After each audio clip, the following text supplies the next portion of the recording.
Romanos capítulo 10, de 5 a 11.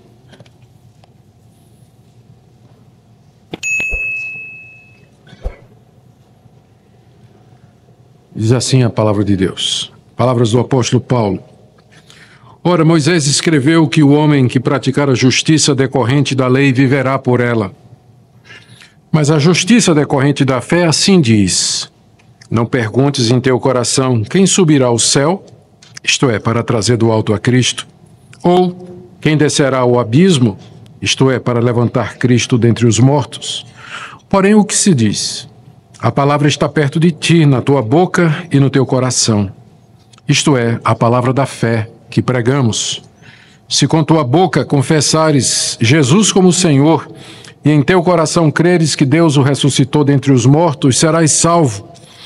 Porque com o coração se crê para a justiça e com a boca se confessa a respeito da salvação. Porquanto a Escritura diz: todo aquele que nele crê não será confundido. Até aqui, queridos, a leitura da palavra de Deus. Vamos pedir que o Espírito Santo nos conduza na compreensão dos ensinamentos de Deus aqui na sua palavra. Pedimos, nosso Deus, que teu Espírito Santo nos conduza na compreensão do que foi escrito pelo teu apóstolo inspirado, o apóstolo Paulo. Que as palavras que ele aqui grafou sejam tornadas vivas e relevantes para nós, mediante a iluminação do nosso Mestre, o Espírito Santo.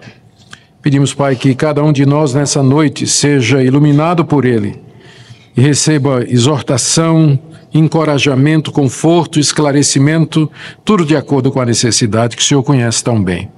É o que nós pedimos em nome de Jesus. Amém. Queridos, nós estamos na quarta parte da carta aos Romanos. Na primeira parte, nós vimos como o apóstolo Paulo fala a respeito da perdição de toda a raça humana, não somente os gentios, os pagãos, que nunca ouviram o evangelho, mas os próprios judeus que receberam a lei de Deus, todos estão debaixo de condenação, porque não conseguem seguir a luz que receberam de Deus. Os gentios, a luz da natureza e da consciência; os judeus, além dessas duas, também a luz da revelação escrita, a Bíblia. Paulo fala disso nos capítulos de 1 a 3. Em seguida, Paulo, nos capítulos, metade do capítulo 3 até o 5, ele fala de como Deus, mediante a fé em Jesus Cristo, justifica plenamente quer judeus, quer gentios.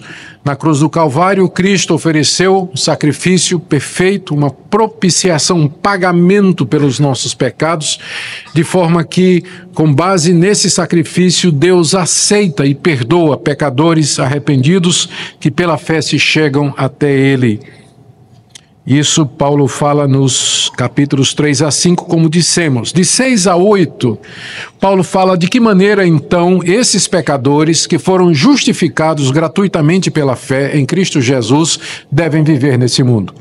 É a parte que fala da santificação. Paulo explica no capítulo 6 como é que eles podem ser livres do pecado, no capítulo 7 como é que eles são livres da lei, e no capítulo 8 ele fala da vida no Espírito Santo.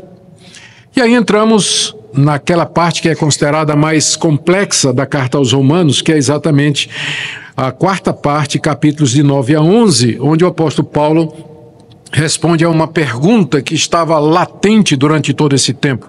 Qual é, então, o lugar da nação de Israel no plano de Deus? Porque se a salvação é pela fé em Cristo Jesus, como é que ficam as promessas que Deus fez a Abraão? A aliança, a lei que foi dada no alto do Monte Sinai, os sacrifícios de animais, o sacerdócio levítico, todos os pactos, como é que fica isso? Como é que Israel encaixa dentro do plano de Deus? Paulo então responde isso nos capítulos 9, 10 e 11.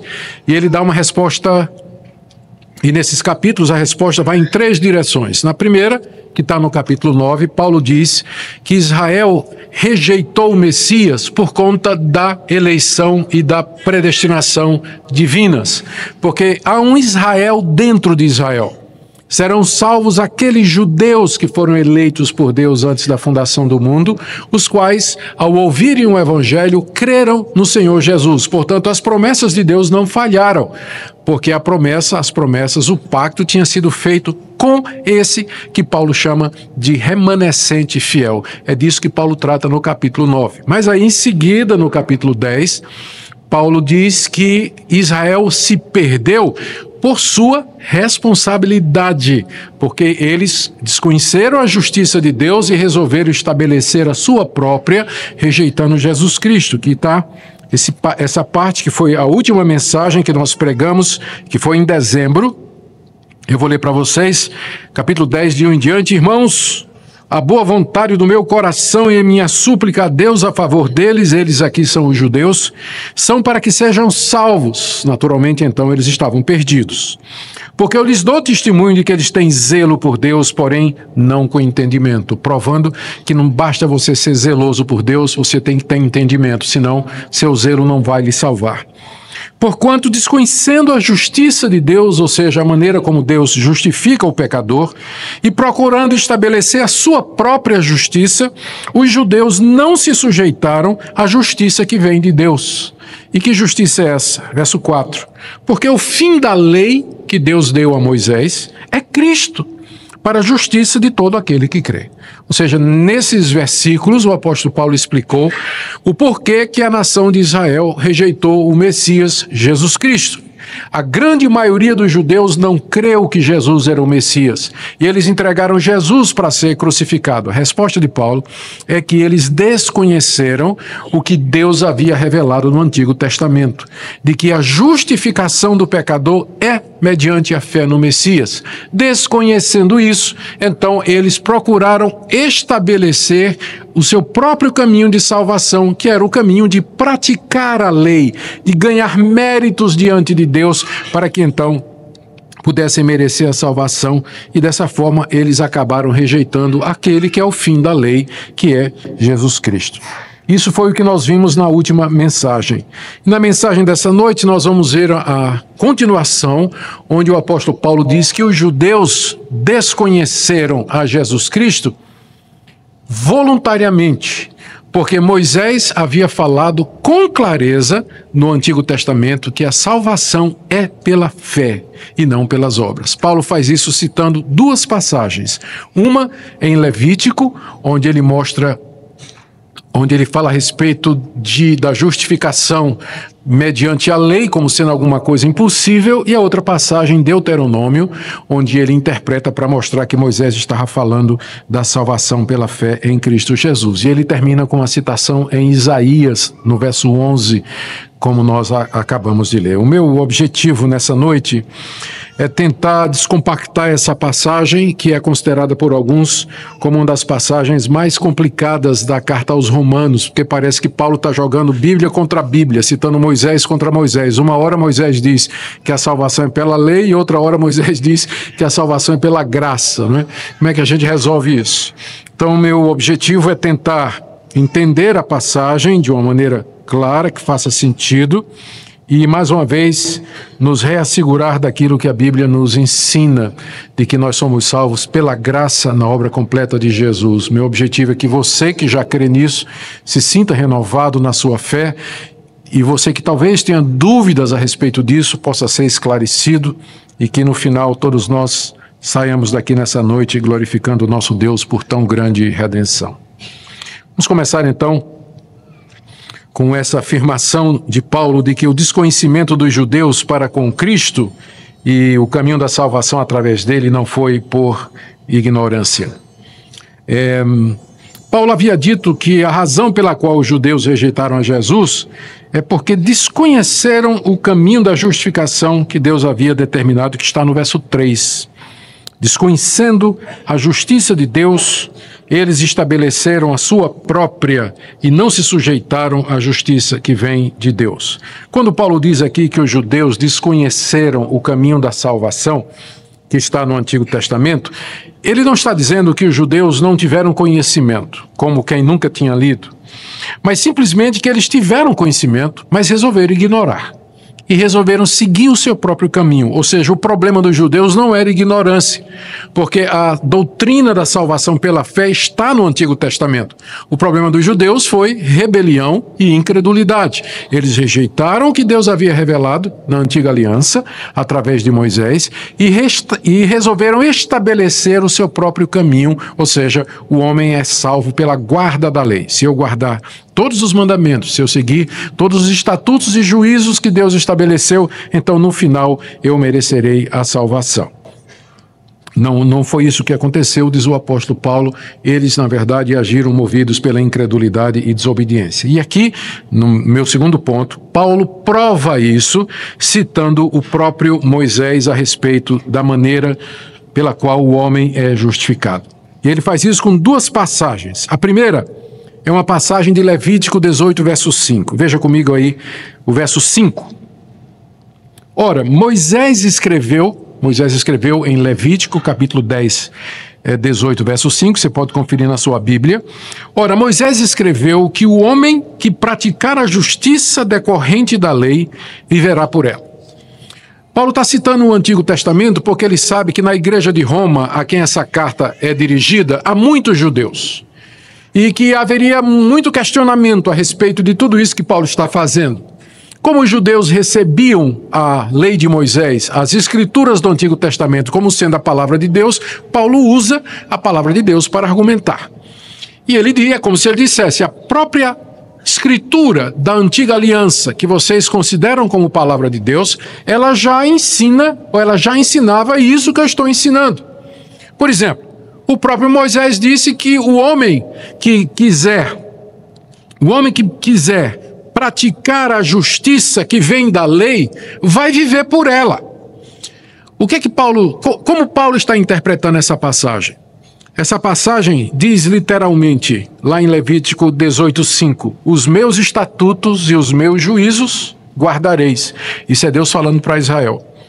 Cumprindo-os, ou seja, se alguém os cumprir, viverá por eles. Eu sou o Senhor.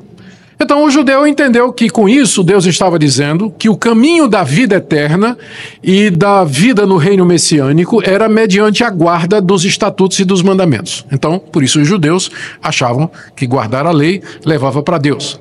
Mas não era isso que Moisés estava dizendo. Moisés está dizendo o seguinte, os estatutos de Deus estão aqui. Se você entender que você deve cumpri-los, então você vai viver por isso. Essa vai ser a regra pela qual Deus vai lhe julgar. Você vai ter que se comportar e se conduzir por esses mandamentos. E no final o julgamento vai ser por eles. Ou seja, Moisés não estava dizendo que o homem pode ser justo mediante a guarda da lei. Ele está dizendo que se você seguir esse caminho, a sua vida toda será examinada e julgada por isso. Ele estava levantando essa possibilidade. É isso que Paulo está dizendo aqui. Aqui no verso 5 de Romanos 10. Moisés escreveu que o homem que praticar a justiça decorrente da lei viverá por ela. Viver no sentido de se comportar, de se conduzir e finalmente ser julgado por ela. E o resultado será o quê? Condenação, porque a lei não foi dada para que o homem fosse salvo. Mas a lei foi dada para mostrar que o homem precisa de Salvador, precisa de santificação. Depois de explicar essa passagem, o apóstolo Paulo agora cita mais uma passagem de Moisés. Lembrando que os judeus tinham Moisés como sendo o portador das palavras de Deus. Se Paulo puder provar em Moisés o que ele está dizendo, os judeus então não teriam o que dizer. Paulo aqui então cita as palavras de Moisés em Deuteronômio 30, de 11 a 14. Está no verso 6 até o verso 8. A passagem literalmente diz o seguinte, eu vou ler para vocês. Deuteronômio 30, de 11 a 14. Isso aqui é Deus falando à nação de Israel através de Moisés. Esse mandamento que hoje te ordeno, Israel, não é demasiado difícil, nem está longe de ti. Não está nos céus para dizeres, quem subirá por nós ao céu, que nos traga e nos faça ouvir para que o cumpramos? Nem está além do mar para dizeres, quem passará por nós além do mar para que nos traga e nos faça ouvir para que o cumpramos? Pois essa palavra está muito perto de ti, na tua boca e no teu coração para cumprires.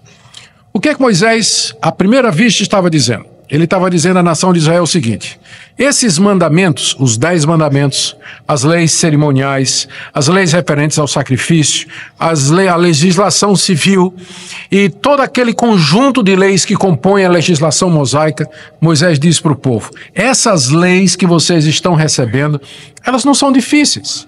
Elas não estão longe de vocês, elas não são tão incompreensíveis e tão complicadas que você tem que perguntar: quem é que vai subir lá no céu e trazer essa lei para cá, para que eu ouça e para que eu entenda? Você não precisa também dizer: quem é que vai atravessar o mar lá do outro lado para trazer a lei para perto de mim, para que eu ouça, entenda e cumpra?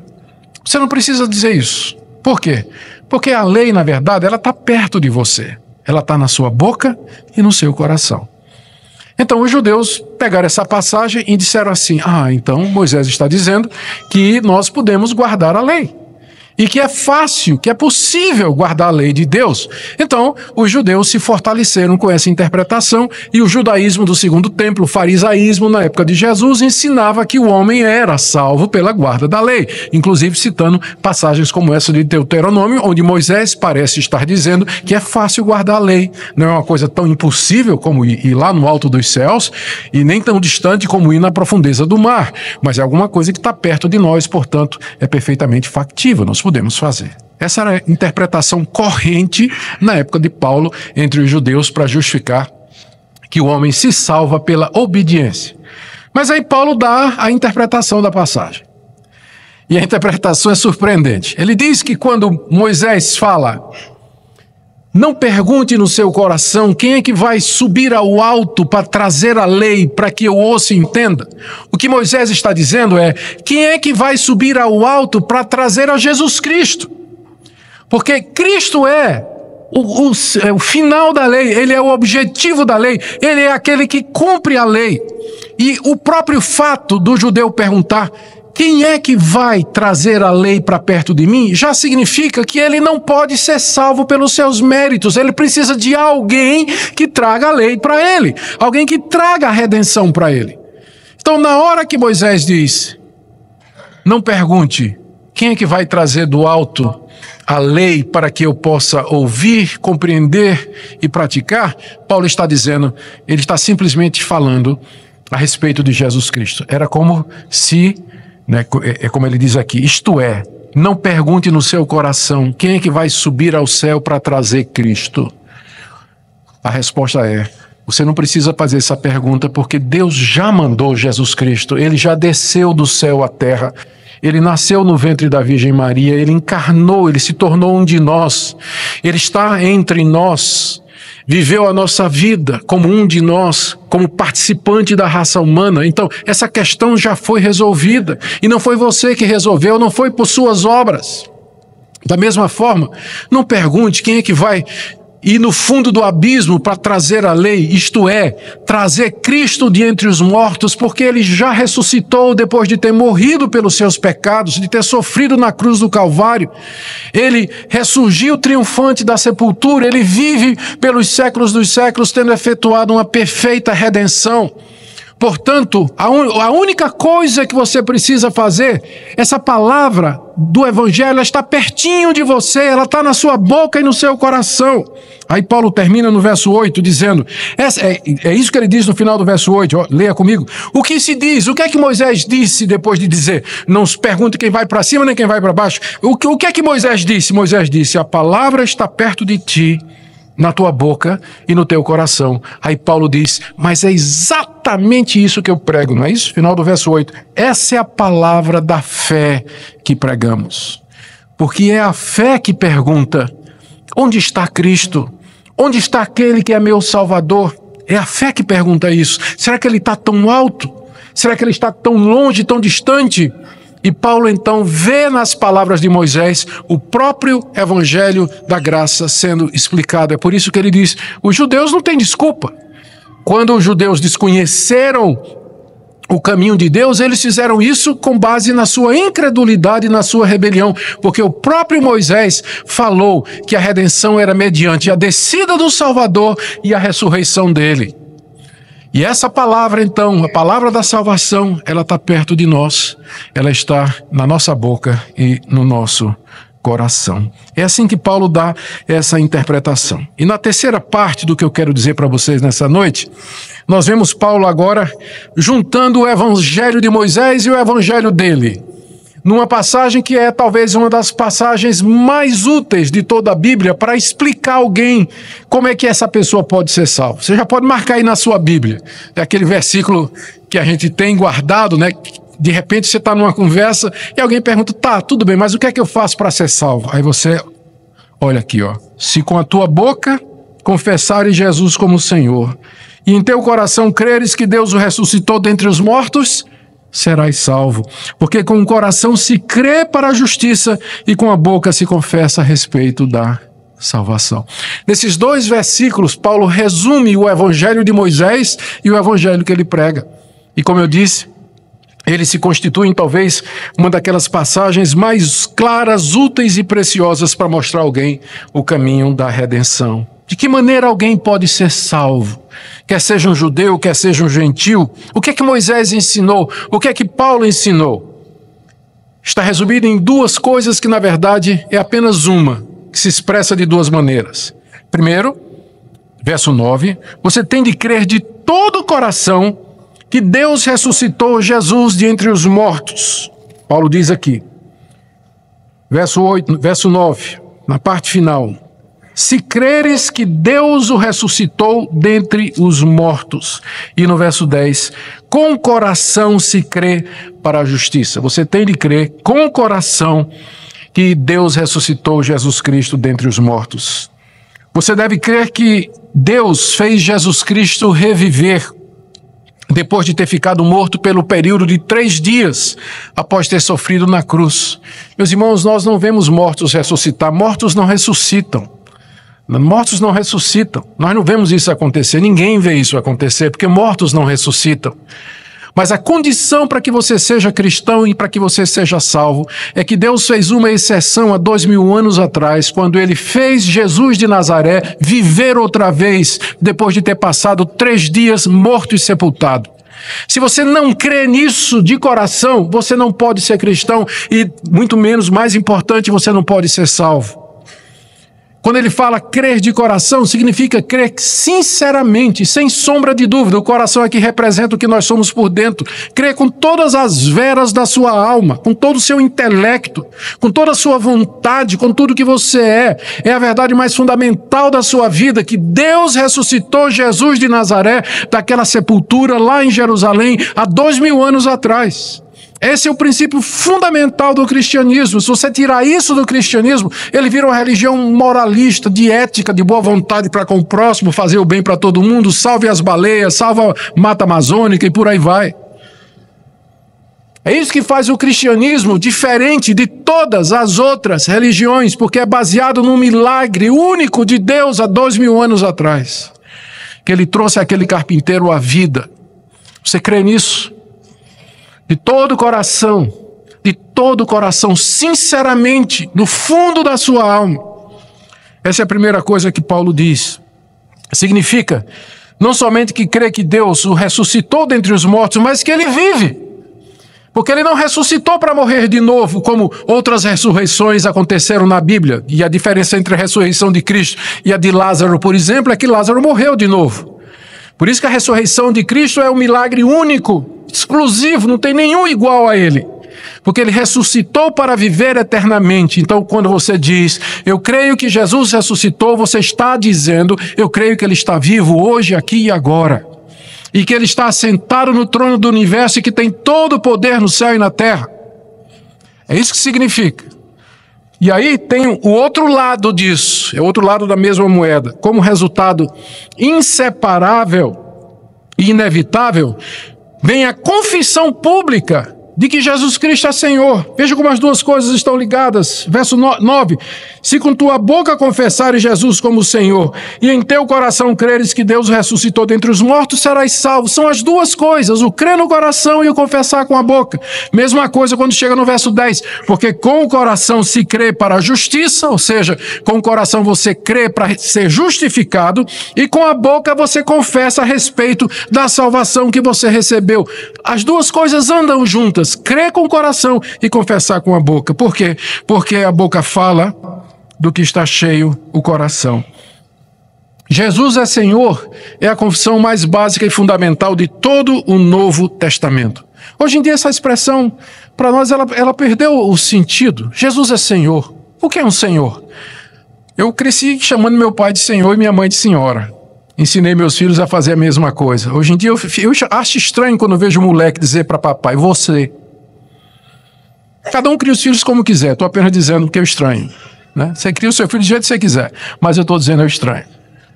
A palavra Senhor, ela perdeu esse sentido na cultura ocidental moderna. Mas na cultura do Antigo Oriente, a palavra Kyrios, que é a palavra Senhor, significava alguma coisa muito poderosa. Era o nome que se dava ao César, era o título do César, que se considerava filho de Deus e dominador de todo o mundo. Na Bíblia grega do Antigo Testamento, mais de 100 vezes a palavra Kyrios é a tradução da palavra hebraica Yahweh, que é o nome inefável de Deus. Dizer que Jesus Cristo é Kyrios, Senhor, tinha um significado muito poderoso. Significava dizer que ele não somente era Deus, mas que ele estava acima do César. Era a maior autoridade existente, não havia outro nome acima do nome dele. E ao dizer Jesus Cristo é Senhor, você estava dizendo, eu me submeto a Ele. Ele é o dono da minha vida. Eu vou viver para servi-lo. Vou viver para obedecer à sua vontade. Era uma confissão de discipulado, de obediência, de compromisso público com Jesus Cristo. Essas duas coisas andam juntas. Crer com o coração e confessar com a boca. Você não pode separar essas duas coisas. Quem de coração crê que Deus ressuscitou Jesus dentre os mortos, ele não vai conseguir ficar calado. Ele vai confessar com a boca, ele vai dizer, Jesus é Senhor, Ele vive. Ele é o meu Deus, Ele é Senhor de tudo e de todos, tem toda a autoridade no céu e na terra, e eu me submeto completamente a Ele. E Paulo confirma isso no verso 11 com uma passagem, mais uma, do Antigo Testamento, Isaías 28:16.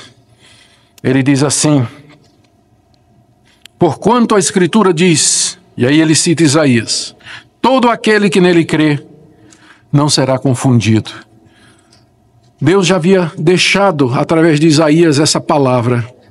Todo aquele que nele, ele aqui é o Messias de quem Isaías está falando.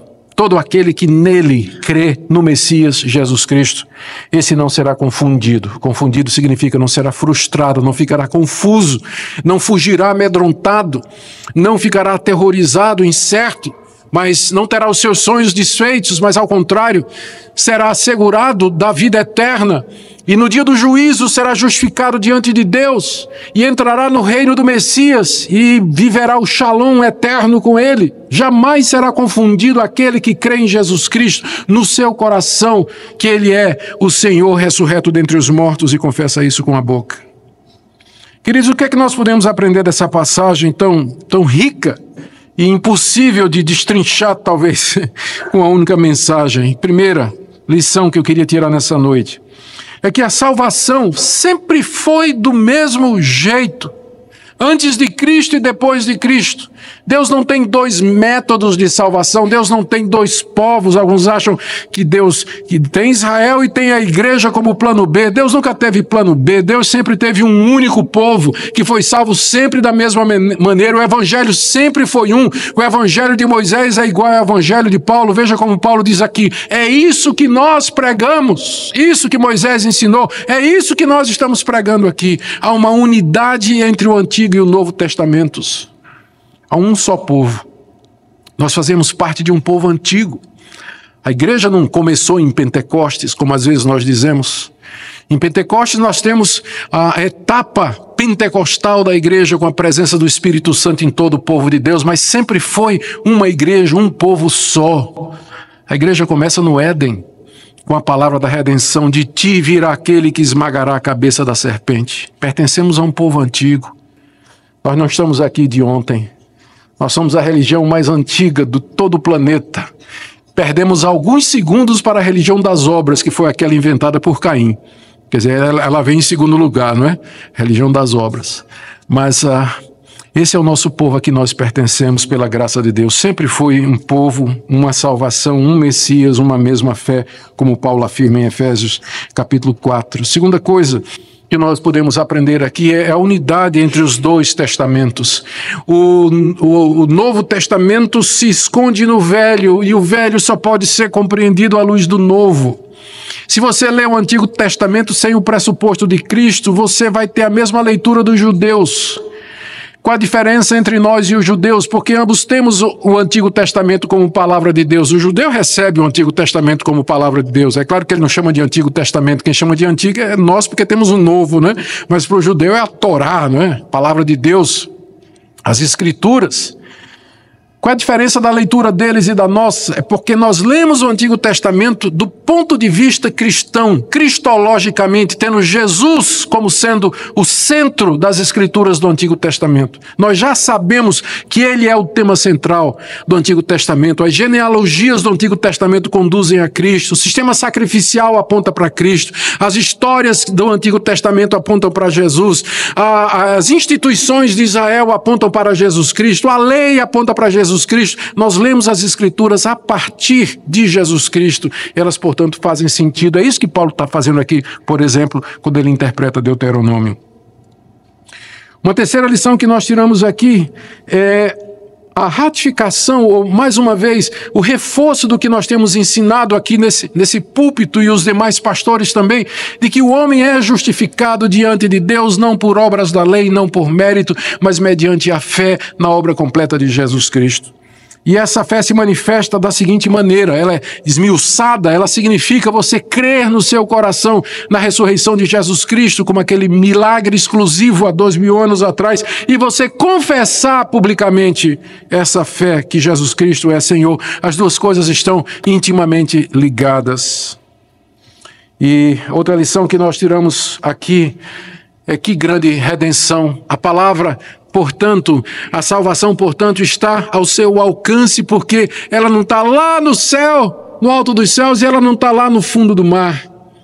Ela está na tua boca e no teu coração.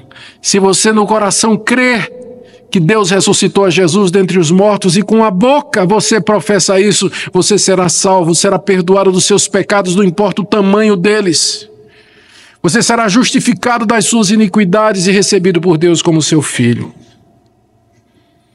Eu termino aqui dizendo duas coisas. A primeira é, você tem aqui uma resposta, não uma resposta, mas um daqueles momentos em que a Escritura nos deixa perplexos quando coloca lado a lado a soberania de Deus e a responsabilidade humana.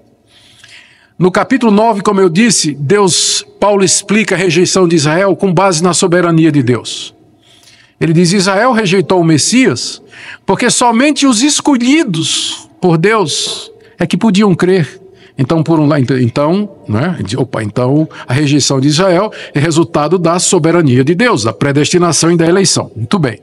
Quando chega no capítulo 10, Paulo diz: mas Israel rejeitou o Messias porque desconheceu a justiça de Deus e procurou estabelecer sua própria justiça. Israel se perdeu pela sua própria responsabilidade. E aqui você tem a resposta para aquela pergunta que todo reformado faz, especialmente vocês que estão conhecendo a fé reformada agora. Como é que eu reconcilio a soberania de Deus com a responsabilidade humana? Eu vou dar a resposta de Spurgeon: a gente não reconcilia amigos.